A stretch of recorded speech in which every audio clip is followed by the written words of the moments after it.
This is Cruise Radio. I cruise a lot, and I always sail with travel insurance. You should, too. Get a free quote today at tripinsurance.com. Here we go. Broadcasting from the tripinsurance.com studios in Jacksonville, Florida, this is Cruise Radio. Kurt did a 14-day cruise. It was 2 7-days back-to-back across and through the Mediterranean on Royal Caribbean's Explorer of the Seas. He joins us on the line to talk all about it. How you doing, Kurt? Hey, I'm doing great, Doug. Good to talk to you again, my friend, and excited to hear about this one because not only did you do a back-to-back, but you did a little bit of pre-cruise time in Venice before the cruise started. So before we jump across the creek there, we'll get some pre-cruise thoughts from you. What made you want to do this European cruise, but also a back-to-back? Yeah, it's our first back-to-back, so that was pretty interesting. The pre-cruise idea was my wife wanted to do Italy-Greek cruise, and we started planning in 2019, and then the pandemic hit. And so I had lots of plans that got created and scuttled in that time period, but we finally got it in. So the cruise left in the Venice area, we'll call it. And you mentioned you did 4 pre-cruise nights in the Venice area. Did you find that 4 days was just enough, not enough, or too much? I kept hearing that was a lot, but we really enjoyed it. I thought it was nice to just relax and enjoy the area rather than try to jam everything into a couple of days. Mm-hmm. So we stayed in a hotel that was right on a canal, flew in, took a water taxi, which was an extravagance, but was pretty interesting to take the water taxi right into our hotel dock. And that hotel was fantastic. It had an outdoor patio bar. We could watch gondoliers go by every evening. It was fantastic. Did you do the service where they actually pick you up in the boat at the airport and it takes you right to the hotel? Yep, sure did. Part of the reason is I was uncomfortable with how to get around, and I was afraid I'd be exhausted by the time we got in. Mm-hmm. And I was happy to have paid the extra money actually at that point. While you're in Venice, did you take the boat over to Murano and Burano? We didn't do Murano. We went to the further out island, Burano, because I saw all the colorful houses when I was watching videos, and it looked a little more quaint, and it sure was. It was really nice. We enjoyed it. I'm going to butcher this, but you sailed out of, is it Ravenna? Correct. How far is that from Venice? A couple hours. Okay. Might be a little further than 2 hours. Gotcha. It's a bit of a drive. We went on the Royal Caribbean shuttle, so I paid some extra for that. We had to make our way to the bus station that's on Venice, essentially. Like the trains and buses all arrive in an area, and that's where we caught the shuttle to get over there. Again, I was trying to minimize how much logistic changes I would have to do dragging our luggage around. When you get to Ravenna, how is the embarkation process there? Like, I've never been to that port before. Is it more of an industrial type port, or do they actually have a legitimate cruise terminal set up for you? Their cruise terminal is a big tent. It's very simple. Okay. I think they just established that. Venice only lets really small cruise ships in now. I think their cruise port there is in reaction to getting kicked out of Venice. It's functional and it's adequate, but it's not a fixed building. It's a big tent. Once you arrived at the terminal, how was embarkation and how long was it from curb to the ship? I think we were on board in 20 minutes. Okay. So it worked out really well. It was a bit lined up, but they handled the crowd pretty well. Mm-hmm. They moved the time up for the sailing from 7, I believe, to 4 because they expected some bad weather in the evening. And so in terms of the times we have for boarding, nobody looked at that. They just wanted to get you on the ship. This was your first time sailing on Explorer of the Seas. I realize you've sailed other ships in this class, but what were your impressions walking on board Explorer? I thought it was really nice. Some of the older ships, and it's not super old, but some of them, decor is pretty dated. I thought it would look really nice. It's an elegant looking ship. I really enjoyed it. I thought that it displayed itself pretty well from first viewing of it. What kind of stateroom did you book for this back-to-back cruise, and what was your experience like for the 14 nights in there? We had a balcony stateroom on the 6th floor, and one thing I wasn't aware of when I booked that and we had the same stateroom for each sailing, so we didn't have to change locations. But it was surrounded by steel, so the lower portion of the balcony railing was steel rather than glass. I think one floor up, those became partially glass anyway. I probably would have picked a higher floor if I'd known that to begin with, but it was comfortable. First impressions of that is the door handle for the balcony was really torn up and barely functional and really hard to operate. And the little fridge in the room didn't work at all. After a few days, we got those straightened out and everything was good. Since you were in the same room for 14 nights, did you notice any noise issues either to either side of you or top to bottom? No, not really. We were pretty close to the aft elevators. Mm-hmm. There's a barrier in between those. Yeah. And so there wasn't, I didn't really notice any service noises. Gotcha. And it was pretty quiet. We had a lot of steel in terms of barriers to the cabins next to us. Mm-hmm. So we didn't hear anything there. Gotcha. So let's talk about dining on board Explorer of the Seas. And I'm taking it you did quite a bit of it on this 14 nights, although you probably enjoyed some meals in the Mediterranean as well. But we'll start at the buffet area at the Windjammer Cafe. What was your experience up there compared to other Royal Caribbean ships you've been on? Generally, it was pretty good. We did some lunches there. And if you hit it at the right time, it wasn't very crowded and it was pretty pleasant. We generally do a lunch on the first day, so we didn't experience the first day crowdedness. So that, other than that, it was fairly busy, but some of the times that we went, there were hardly anyone there. It was a nice setup. They had a fairly good variety of food. Do you think the ship was completely full? I would say yes. It seemed pretty full. School was in session when you sailed. Were there many families or kids on board? There were a few kids. Yeah. I saw a lot of kids. Gotcha. I don't know.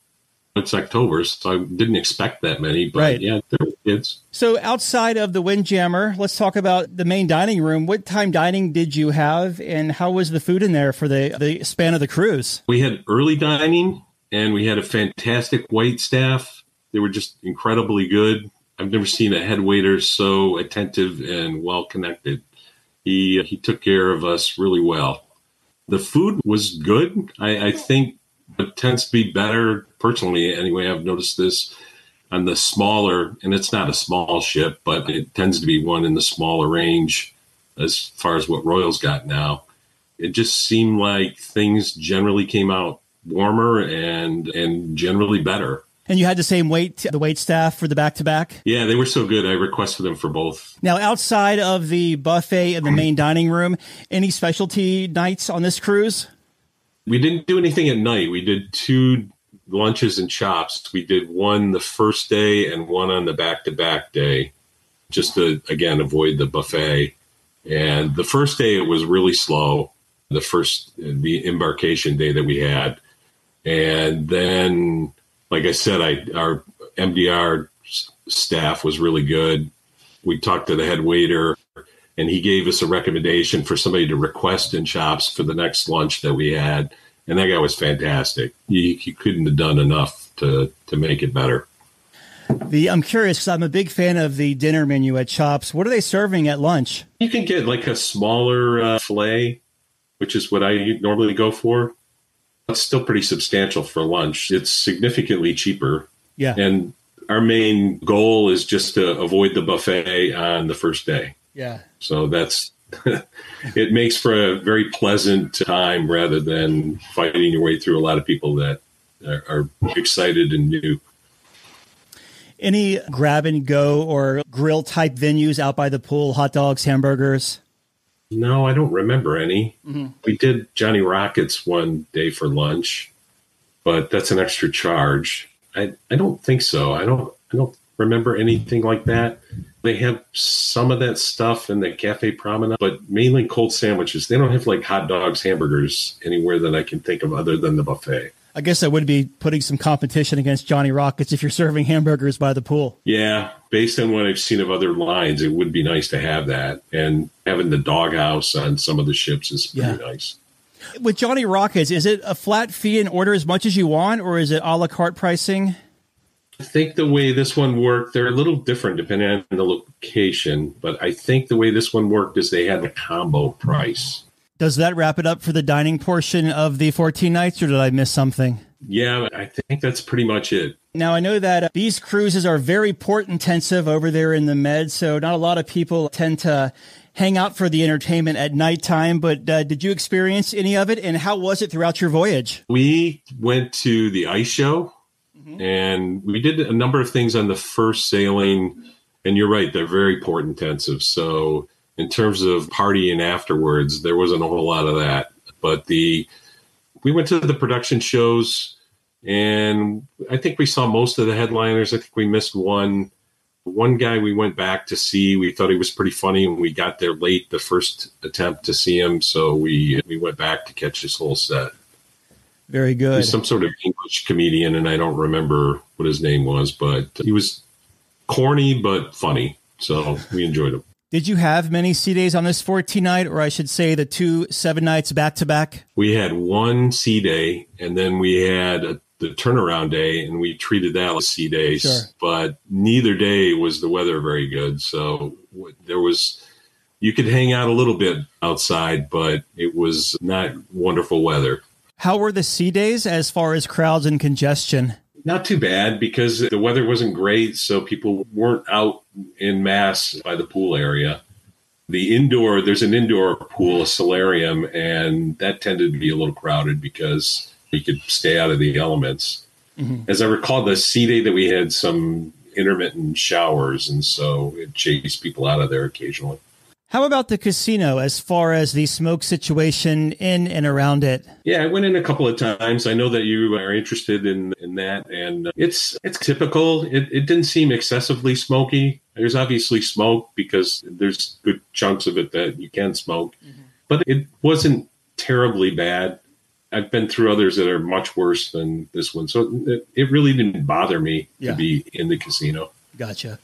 So as far as the ports of call you hit on this one, let's go through them here. So what we'll do is trying to jog your memory. If you can remember them in order, maybe you have them written down. Let's talk about the first port you went to. Give us a highlight, then we can just move on to the next one. All right. The first one was Kotor, Montenegro. That was when I booked this cruise around. I really wanted to see this port. It's a fjord entry. So you sail for about an hour to get into the port. And we actually did quite a bit more because it was windy and we couldn't sail all the way in to the port area. And so we didn't get much time there. We were supposed to get in at 1. I think we didn't get in until about 3, and it was a tender port. It was a pretty quick trip around the town, and it was nice, but we experienced a lap of it, essentially. But it was nice. It was something different to see, and I enjoyed it. So after Kotor, where'd you hit up? We went to Corfu. In that case, that was one that was going to be repeated on the second week, and there was some rain. We actually were going to leave early for that day as well because there was supposed to be bad weather coming in. So we got off the ship. We did a pretty quick tour of Kotor. I stopped at a Greek coffee shop. And it's right on, I don't remember what they call their Esplanade area, but it was right on that. It was fun to people watch. I really enjoyed it. And I'd never had Greek coffee like that before. And I found that pretty interesting. I kept looking for a repeat as I hit other ports, and I never really found the same kind of thing. But I did enjoy it. We cabbed it in, cabbed it back, and we're back on the ship pretty early on that day. You said Greek coffee. Like, what made it so different? It's kind of powdery. Okay. It's very thick, and you end up with a bunch of, it's like mud on the bottom of the cup when you're done. Okay. It doesn't stay in solution like other coffee. So they must put a lot of coffee in it. But it's like an espresso, but it's got a lot of loose coffee in it. Gotcha. Okay. So I don't know if I was supposed to stir it up a lot or not, but I drank it as is, and I thought it was pretty good. Nice. Then where did y'all go next? We went to Athens, and in this case, we took Royal Caribbean Excursion, which was really reasonably priced. And I knew that it was, roughly 10 miles from the port to get to Athens. My expectations were low about what I really wanted to see there. I wanted to see the Acropolis, and we did, but it was out the bus window as we were driving by. I was jokingly describing it to our travel partners as we're going to just stay on the bus and drive right by it. And that's exactly what we did. I didn't expect that we were going to do that. Then we saw there's ancient stadium, Olympic kind of stadium. And from there you go to Plaka, which is like a shopping district. It was pretty rushed. It's like a 4-hour trip. I don't really regret it, but I didn't enjoy it. It felt really structured to me. So from that perspective, if I were going to do it again, I don't know what I would do, but probably not that bus ride. How far of a drive is it from because the port is what, Piraeus? So how far from Piraeus is it until you get to the Athens city center? It took quite a while because the traffic is really heavy. So it's supposed to be 10 miles, but I don't think we saw anything for at least a half an hour. There's a lot of traffic that the driver had to negotiate through. So from that perspective, I don't know what a cab would have cost. It's probably quite a bit. Mm-hmm. I think in terms of economy, it was the way to go, but it wasn't super thrilling.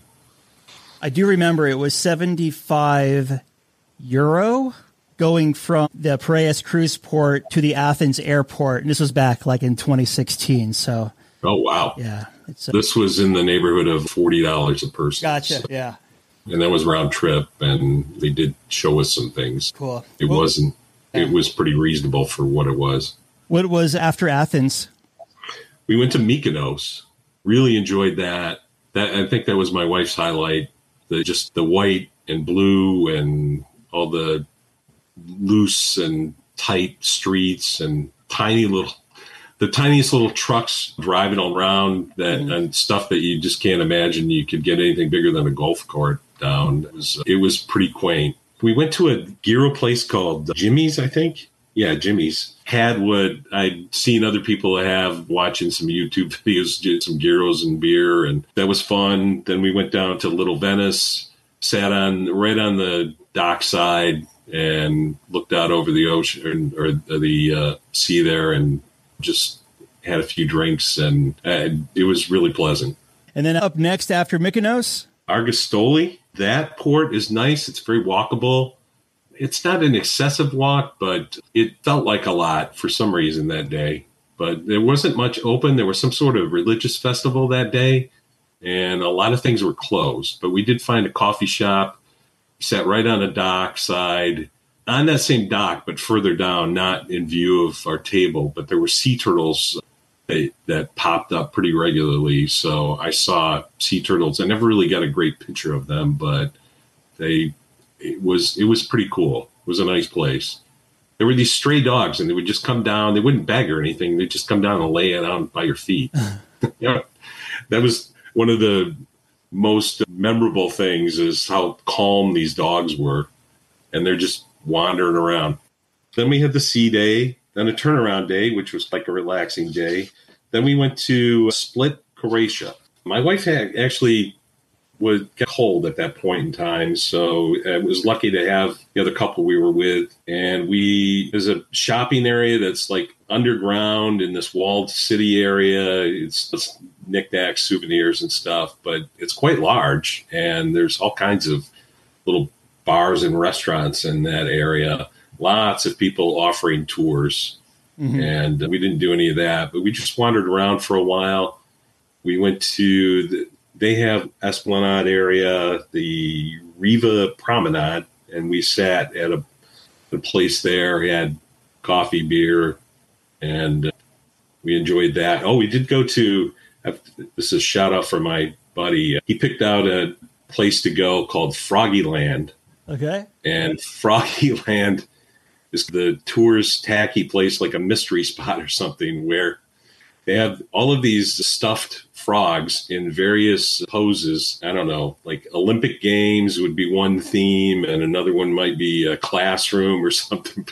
They'd have these dioramas with various frog poses with maybe 20, 30 frogs and little descriptions in broken English about what they were actually doing. It's been there for years. It was interesting. It was not the place I would have picked out, but he really wanted to see it, and it was fun. Sounds like a taxidermist had too much time on his hands. Yeah, that's how it started. It was a taxidermist that had this idea, and then he just kept making more and more dioramas. Game of Thrones folks love that place too.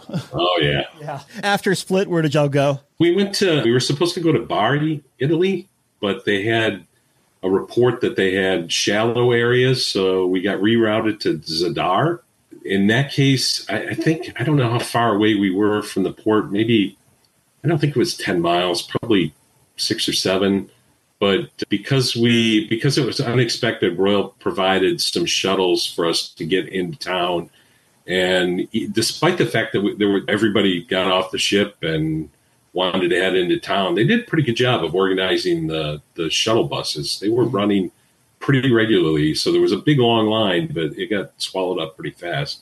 That's good. So in that town, they have this thing called the sea organ, and with the waves, it makes a haunting kind of noise. In fact, somebody looked like they were meditating, sitting on the steps of it. And it's that kind of whale sound noise coming out of this thing. It was pretty cool. I had to Google it after we got back and understand how it worked. It was interesting. So it made noise like an organ, or was it? Yeah, it would push air through these pipes, and then it would make that resonance noise. They had some other installations, too, like a light installation that was solar powered. Mm-hmm. But we didn't really see that because I think it lights up more like at dusk. Huge waves. Yeah. So the sea organ was plenty easy to hear that day. Yeah, it was unexpected, so I didn't know what to expect there. Sounds like it worked out, though. So after Zadar, where'd you go? Dubrovnik. We went we took a cab into the city. We walked around the walled city a bit. And then we went down by the water, and there was a hill. I don't know how to describe it, but there's like an inlet that's next to that city. And then there's a big hill with some sort of smaller castle or watchtower on the top of it.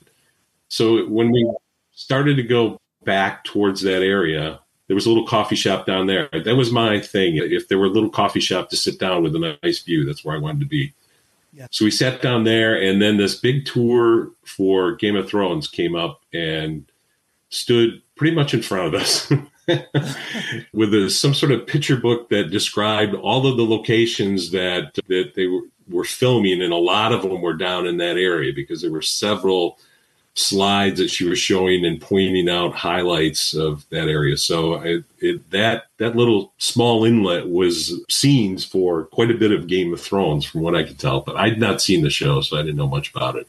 You couldn't have picked a better itinerary. Yeah, we stumbled into that little depression, and it was cool. After Dubrovnik, where'd you go? Back to Corfu. And this time we had a little more time. Mm-hmm. Weather wasn't threatening or anything. I wanted to go back to my coffee shop and get my coffee again, and I did.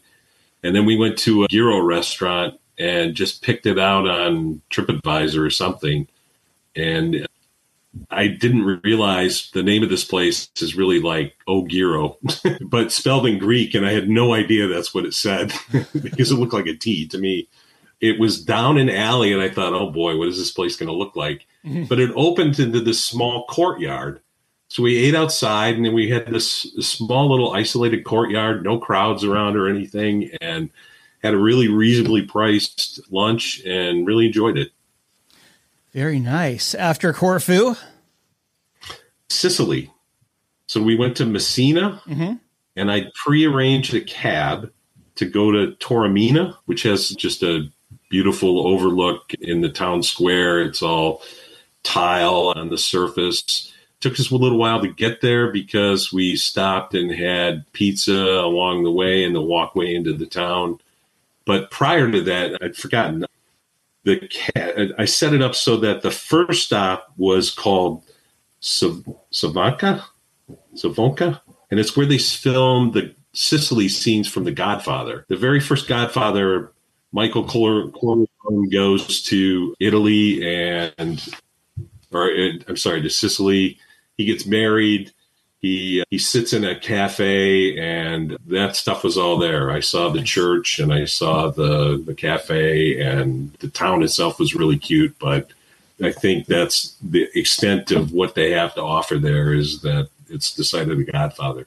They had some sort of art plaque that had Francis Ford Coppola honoring him. I had like him next to a camera or something. Mm-hmm.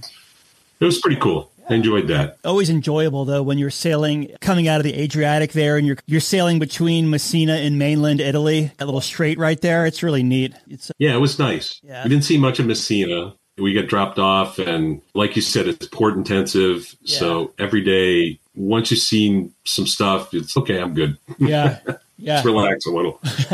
So after Messina, what was your next stop? The very last port before debark was Naples. It's a bit crowded. We got a cab, took it up to like a northern area on Via Toledo, which is the main business drag, walked it back down to closer to the port. And right near the port is that big open square that's there. So I looked at that. There's a really well-known famous coffee shop that's really near there. I just wanted to see the inside of that. Didn't really get anything there, but there's a mall there that is some sort of ancient building, and it's gorgeous on the inside. It's fantastic. And it's just got regular shops in there. I don't remember exactly. I know there's a McDonald's. And on the outside of that mall was a pizza place. So I wanted to get the Naples pizza, and that place fit the bill. It was great.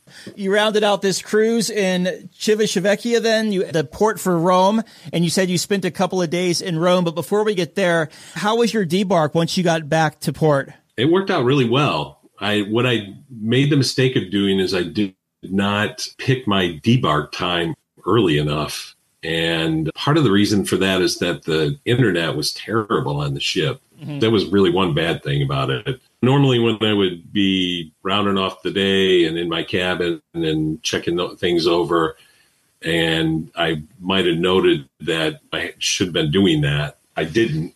And then I had to beg to get an early departure time because I had a cab picking us up from, I'll let you say it, but the departure port.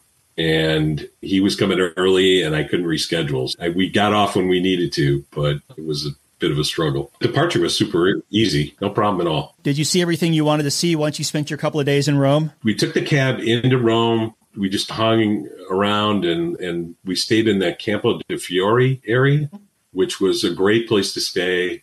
Lots of activity, restaurants and stuff. And I would highly recommend that. It's pretty central.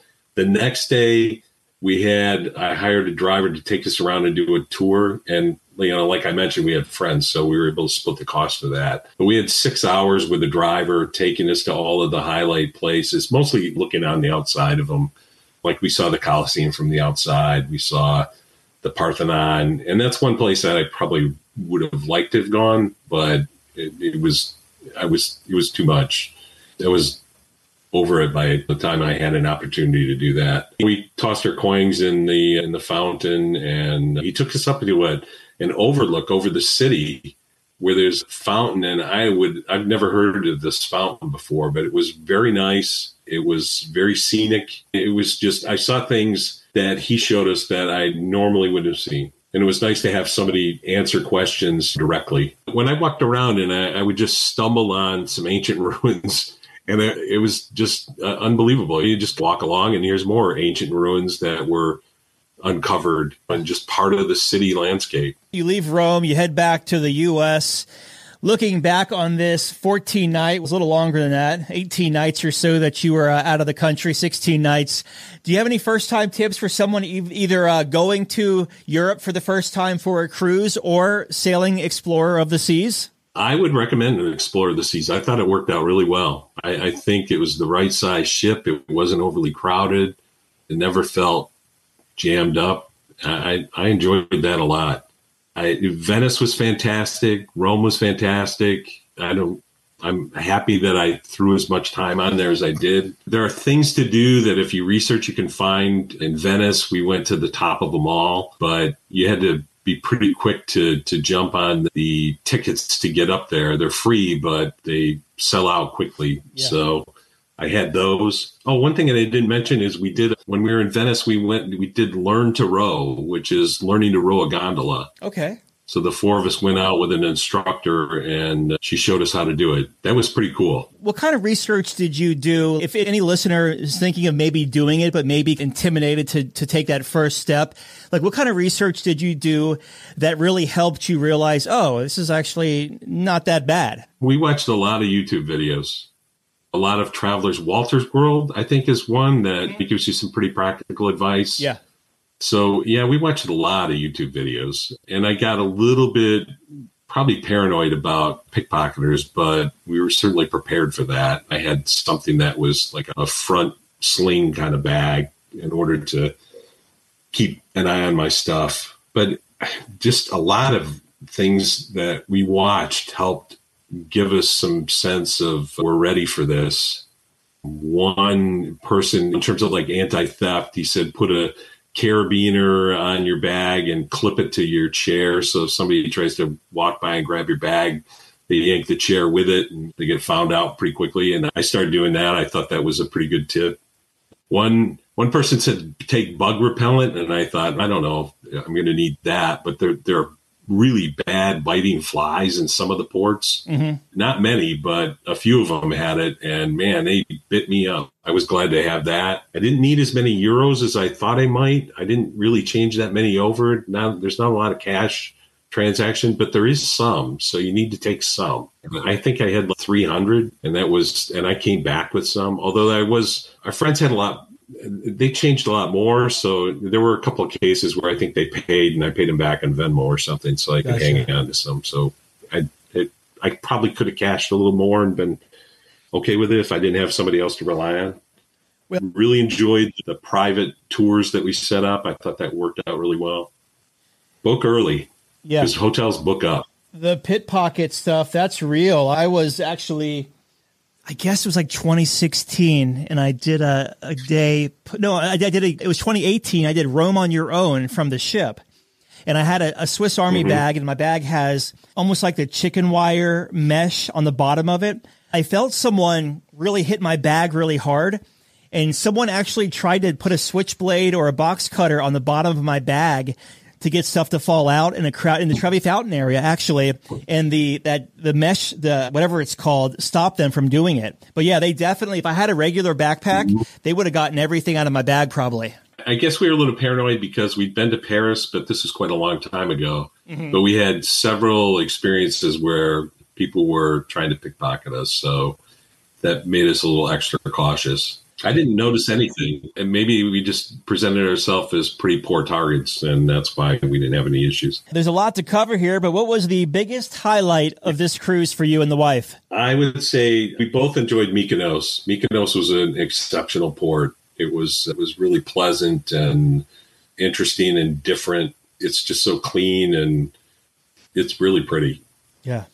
Everything else is ancient ruins, and that place feels like a fairy tale village or something. Mm-hmm. It's really interesting. To put a bow on this interview here, give me your final thoughts of Explorer of the Seas. The internet is terrible, but that doesn't dampen your trip too much. But it just been through dry dock, so I expected it to be better, and it wasn't. But I've heard that it's supposed to be upgraded.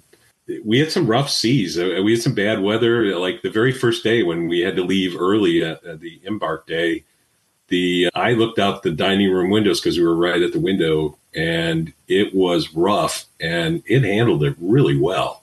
I was surprised. It managed the waves really well, and the staff was incredible. Everywhere we went, I think the staff was just outstanding. I can't remember any that weren't. I happened to be trying to take a picture of the motorcycle that's in the Royal Promenade, and there was a cleaning woman, and she said, "Here, let me take that for you, and I'll take a picture of you in it," because I was by myself, and she just stepped out of the role that she was doing and helped me out. It was nice. Yeah. All the bartenders were fantastic. If they didn't have it, they would run down to another bar and get it.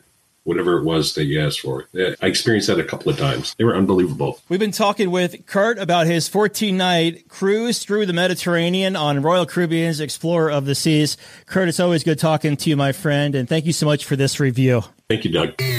Just back from a cruise? Let's talk about it. Email Doug at cruiseradio.net. A big question we get at Cruise Radio is, how do I know if I need trip insurance? Simple answer. If you're getting on a plane, taking a road trip, or getting on a cruise ship, you need to have travel insurance. Hey, it's Doug Parker from my friends at tripinsurance.com. Not only does tripinsurance.com protect your vacation investment, but it also gives you peace of mind in case anything were to go wrong on your trip.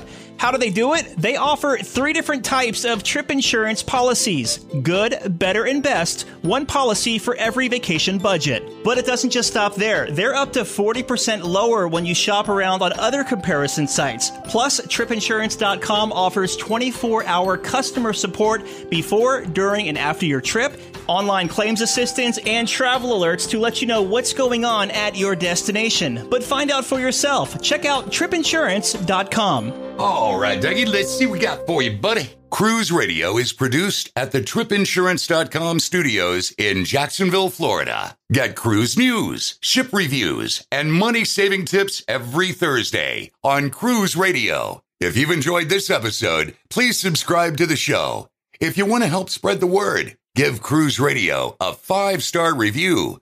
Find Cruise Radio where you listen to your favorite podcast or online at cruiseradio.net. I'm your announcer,